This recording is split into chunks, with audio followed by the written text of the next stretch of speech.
burung nuri hingga dijahai terbang tinggi di waktu petang. Selamat datang adik sekalian, langkah baru penuh gemilang. Assalamualaikum dan salam sejahtera. Saya Muhammad Zaki Mustaqim dan saya Aina Nasuha binti Azizai. Kami merupakan wartawan anda pada hari ini.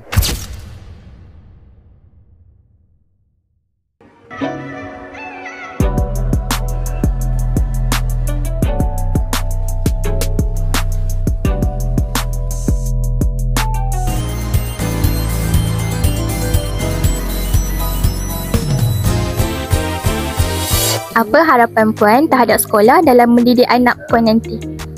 Okey, pada harapan saya untuk anak-anak saya yang pertama dan yang kedua yang berada di sekolah ini, saya harapkan suatu hari nanti mereka akan menjadi seorang pendidik juga.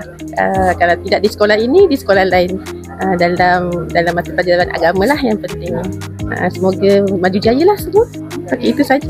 Apakah harapan Ustaz terhadap disiplin pelajar pada sesi kali ini? Bismillahirrahmanirrahim. Assalamualaikum warahmatullahi wabarakatuh. Saya ucapkan terima kasih kepada Barisan Exco yang mengendalikan program ini. Ini satu pengalaman baru kepada anak-anak Al-Ulum untuk berinteraksi dan berkomunikasi secara lebih efektif. Disiplin pada tahun ini 2025-26, saya harapkan supaya keadaannya lebih elok, tersusun dan teratur berbanding tahun sebelumnya.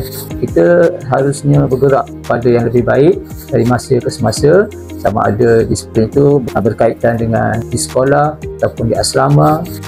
Mudah-mudahan bagi sesi 2025 ini pelajar ulum kesemuanya berpotensi untuk menjadi anak-anak yang soleh dan solehah, mempunyai disiplin dan akhlak yang terpuji sebagai cerminan daripada apa yang telah dipelajari, sama ada di dalam kelas ataupun dalam sesi-sesi yang lain di asrama, dapat membantu mereka untuk membentuk disiplin dan juga jati diri yang sebenar sebagai pelajar SABK, pelajar Muslim dan Muslimah yang sudah pastilah menjadi harapan kesemua ibu bapa.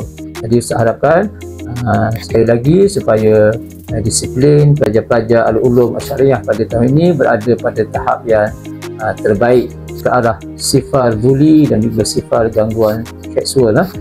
Itu saja. Terima kasih.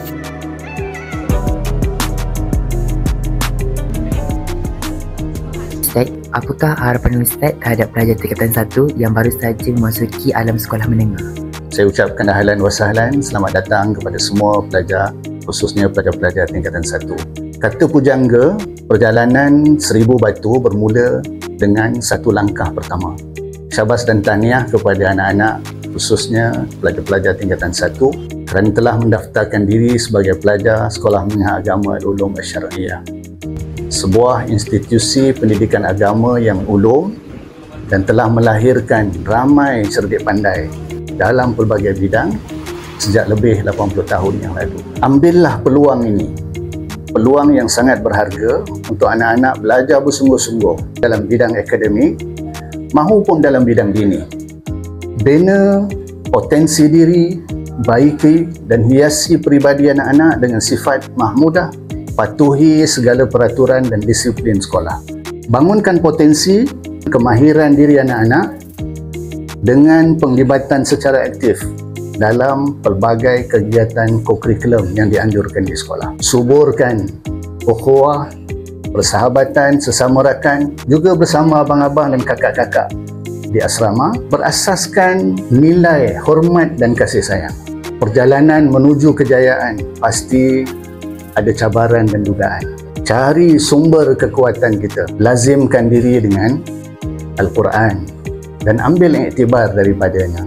Bangunkan, suburkan jiwa dan minda kita dengan ilmu dan pengetahuan yang berguna. Dapatkan nasihat, panduan, pedoman daripada guru jika kita merasa lemah ataupun rasa kecewa sepanjang perjalanan ini. Saya doakan agar anak-anak semua akan menjadi anak-anak yang soleh, menjadi penyeri dalam keluarga, sentiasa mendoakan ibu dan ayah, menjadi pelajar-pelajar cemerlang yang bakal memimpin masyarakat dan negara pada masa depan, dan menjadi penerus dakwah menyampaikan risalah walau di mana jua anak-anak semua berada. Mulakan langkah pertama anak-anak di SMA Al-Ulum Asy-Syar'iyyah, Al-Ulum Mumtaz.